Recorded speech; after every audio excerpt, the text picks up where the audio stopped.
Ben dedim sizin aranızda köprüyüm. Bir taraftan bir tarafa ben ileteceğim. Sizin nasihatinizi yine sizin gibi insanlara ileteceğim dedim. Müslümanlar hep bana nasihat ettiler. Allah onlardan razı olsun. İlk nasihat bir nasihatçi anneden geliyor. Diyor ki tüm erkeklere sesleniyorum. Lütfen annelerinize sahip çıkın. Onları unutulmuş bir varlık gibi kenara bırakmayın. Allah da sizin işlerinizi, yaşantınızı yoluna koysun. Sıkıntılarınızı gidersin. Kur'an-ı Kerim'de anneye itaat ve sevgi Allah'a itaatten hemen sonra gelir. Niye güldün? Bu nasihat bana. Şimdi bu nasihati eden benim annem. Buradan selam ediyorum, ellerinden öpüyorum. Tüm erkeklere diyor. Niye? Tamam mı? Çünkü biz 3 kardeşiz.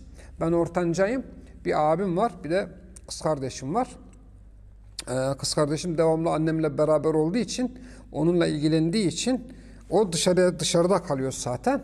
Böylece 2 erkek kalıyor. 2 erkekten de abim de annemle çok ilgilidir. Devamlı yani haftada en az 3 kere ziyaret eder. Ama bana gelince Allah beni ıslah etsin. Yani ben ne annemi ne yakın çevremle ilgilenemiyorum.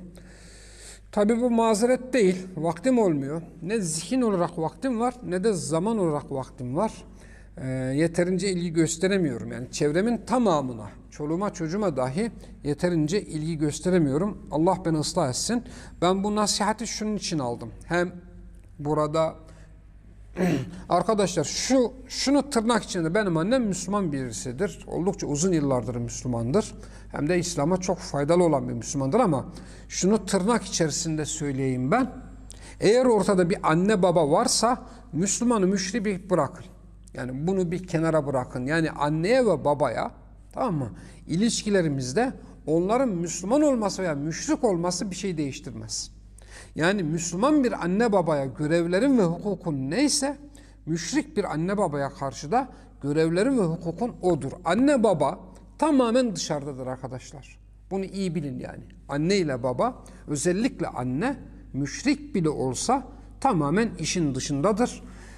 Bu olmadığı zaman gerçekten birçok şeyiniz eksik kalacaktır. Evet. Birçok şeyiniz eksik kalacaktır arkadaşlar. Evet. Bu nasihati buraya almamın sebebi, şimdi annem nasihat ederken tüm erkeklere demiş, sana dememiş. Resulullah sallallahu aleyhi ve sellemin vasıflarından birisi de budur. Tabii ben bunu direkt kendi üstüme alındığım için, yani nokta atışı. Resulullah sallallahu aleyhi ve sellem bir gün gece namazıyla ilgili Abdullah İbni Ömer'e nasihat edeceğinde diyor ki bazı kimselere ne oluyor gece namazına kalkmıyorlar diyor. Yani sen gece namazına kalkmıyorsun, kalk gece namazına git demiyor. Bazı kimselere ne oluyor gece namazına kalkmıyorlar diyor. İşte bu şekilde bazen de nasihat, hani kızım sana söylüyorum, gelinim sen anlat tarzı vardır ya.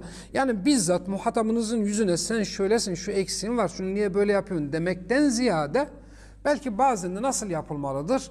Yani onun uyanmasını sağlamak adına belki bizden büyük birisidir.